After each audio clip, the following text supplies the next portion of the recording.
Si tu te vantes que tu ne payes pas d'impôts, c'est parce que tu ne fais pas d'argent. Donc, je m'explique justement, il y a quelques années, j'avais rencontré un ingénieur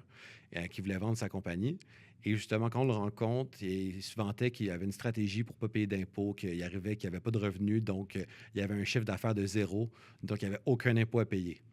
Et que sa compagnie était profitable, donc elle valait tant de millions et que c'était le prix du marché. J'avais un collègue avec qui je parlais justement de cette entreprise-là et il m'avait dit justement, bon, ben les gens, souvent, ils se pensent vraiment intelligents parce qu'ils ne payent pas d'impôts, mais c'est souvent pas quelque chose que tu devrais te vanter parce que c'est souvent ce que ça veut dire, c'est que tu ne fais pas d'argent.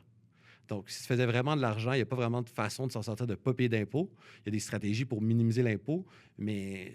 pour avoir une valeur d'entreprise, ça prend aussi un certain revenu, un certain profit pour justifier pourquoi quelqu'un devrait payer pour acheter ton entreprise. Oui, il vivait bien, il a une belle maison, un bateau, une belle voiture, il fait des beaux voyages, mais en plus de ça, il aurait pu avoir un bonus justement de la vente de son entreprise, avoir quelques millions de plus pour sa retraite, qu'il n'aura pas justement parce que la compagnie, elle vaut rien vu qu'elle génère aucun profit.